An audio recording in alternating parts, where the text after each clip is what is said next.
Hello and welcome to the Sporting Witness podcast with me, Vicky Carter.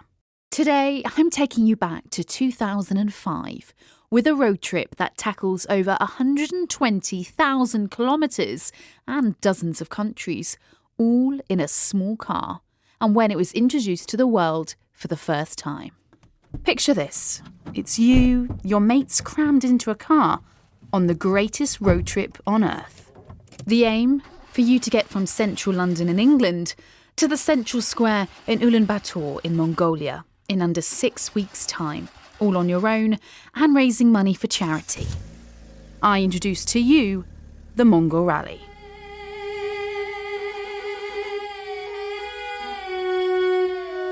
And Richard Birch was taking it on. Launch day was properly terrifying. It didn't look like the start of an epic road trip for anybody because there were Citroen 2CVs, tiny little flower vans, Reliant Robins, just lots of weird cars. It looked like a kind of a strange car convention. It was a bizarre scene at Hyde Park.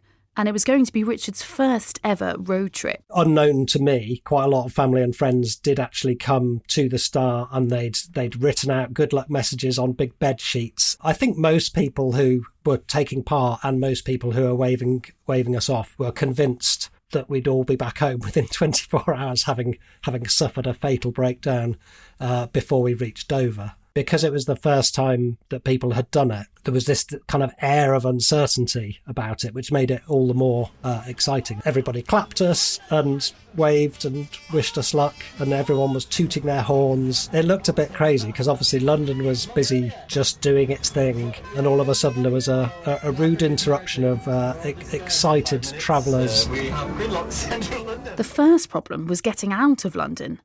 But the team were unaware that there would be more obstacles to come.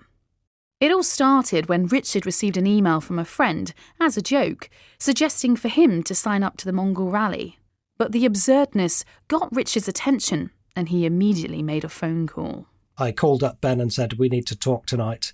And we got a bottle of wine in, had a chat. We searched eBay, found a rugged-looking 4x4 Fiat Panda, which we bought, I think, for £200. They told us that it wasn't running, so we went and collected it on a trailer. Everything was wrong with it. So we replaced loads of bits and sort of made it look as fancy as we could, fairy dice and things like that. But there's not enough fairy dice to make a car run. What did you feel before doing this huge adventure with a car that was already breaking down? The whole thing was quite daunting. I think the way that we went at it, bought a car on the day that we'd heard that this thing even existed, we'd kind of like almost gone too far to turn back. Car bought, tickets booked, equipment donated, they hit the road.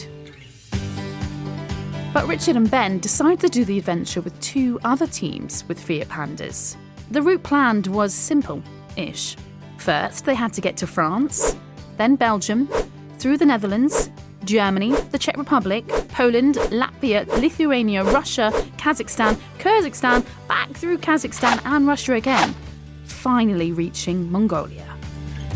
And this was to be achieved alongside their day jobs. We'd all booked off as much annual leave as we could possibly imagine. And so I think I'd got 23 days in which to do this. And so as soon as we'd set off, we were like, well, we need to make progress because it's work 3 weeks on Tuesday. So we just drove day and night. And so we'd normally sleep wherever we were. So just pull into a roadside or a hedge and all sleep in our cars.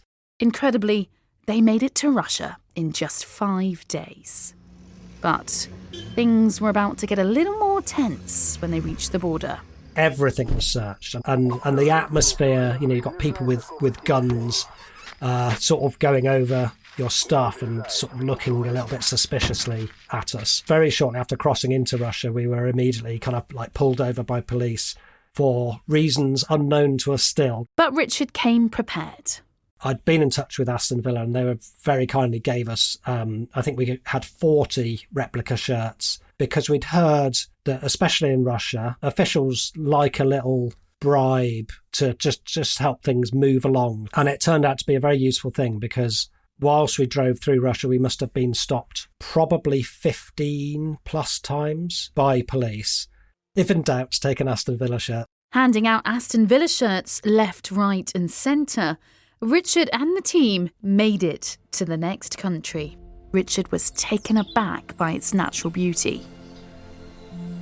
The temperatures were hugely hot, so it was up to kind of 45 degrees. And yet we'd be driving alongside snow-capped mountains. The air felt really pure and clean. The landscape was absolutely stunning. The roads were atrocious.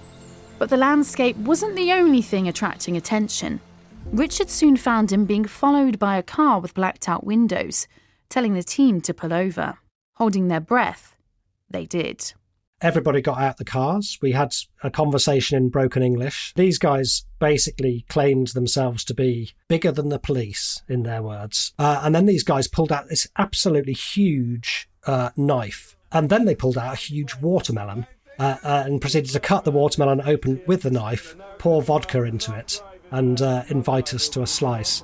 So the range of emotions just over that short moment were super intense. Nice to meet you. Salam. But this Kyrgyzstan mafia weren't the only friends they made in the country. Continuing to drive past trickling streams and vast mountain ranges, they met a beekeeper. He had incredible English, and he went and rummaged around in his lorry, and he brought out a book and just said, "I've been reading this book over and over again and teaching myself English." And he proceeded to tell us how he had been part of the former Soviet Union, had moved to Kyrgyzstan for a quiet and peaceful life, and he'd just set up his little beekeeping place and just produced loads of honey. We've got our own preserved bees. It was beautiful. It did have quite a few bees swimming around in it, but once you could navigate around those, it was proper tasty, proper fresh. Finally, they reached Mongolia. But there seemed to be some bad news. Just no roads whatsoever. They just fanned out these little tyre tracks from cars that had been there before. It's just this vast wilderness. At one stage we found a sign which on it, pointing in one direction, it said Ulaanbaatar 986 kilometres, and on the other, pointing in the opposite direction, it said Ulaanbaatar 1226 kilometres. So whichever sign we followed was definitely the wrong one, because we were lost very soon afterwards. Unfortunately, the Fiat Panda couldn't take the non-existent roads any longer. They were going to have to leave it behind. Despite this, the team were feeling positive. The journey was about the journey. We were just pleased to get to the end and to have had the experience that we did. They'd made it to Ulaanbaatar, albeit on foot, but they made it. After Richard crossed that finishing line in 2005, the number of teams for the event has just grown and grown. It tempted 200 in the following year, and the race sold out online in a matter of minutes. People have fallen in love on the course, got engaged on the course, got married, not to mention a few car, friendship, and relationship breakdowns. So, how was the trip for Richard? It was entirely life-defining for me. I think it changed my preconceptions about danger. It changed some of my preconceptions about people. I just loved it. I'll never forget any of it. Richard, with his mate Ben, completed the Mongol Rally in 23 days, just before his annual leave ran out. He continues to do road trips around the world. He was speaking to me, Vicky Carter, for that edition of the Sporting Witness podcast.